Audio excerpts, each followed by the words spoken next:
Hi, this is Steve Grizzetti, co-founder of MoviePix.com and author of the MoviePix.com Guide to Adobe Premiere Elements.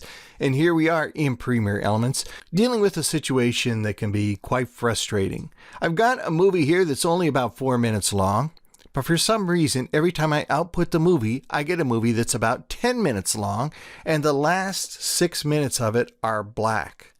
Why am I getting a movie that's so much longer than my actual movie? And the answer is something we call stray frames. As you're editing, every once in a while, especially if you insert a video or cut too close or trim a video, you get little stray frames. They're just sort of floating out there. They're hard to see, but they're out there and they keep moving on down the timeline.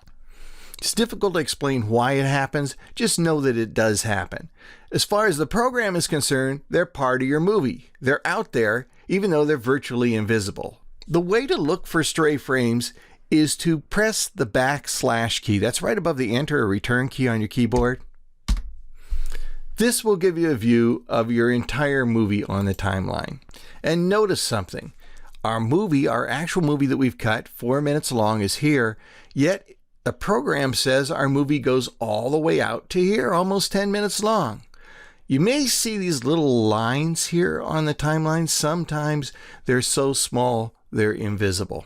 But those are stray frames, and those are what is confusing the program. So I'm just going to drag across the timeline. I'm going to hold down the button on the mouse, the left-hand button, just drag across everything all the way up to my movie. And now I've selected those frames. So I'm just going to press the delete key on my keyboard. And now those frames are gone. And look what happened to my work area bar. It jumped all the way from over here at 9.5. And now I'll press that / key, which is essentially the same as this key up here, which is Fit Visible Timeline. It's going to show my entire movie on the timeline.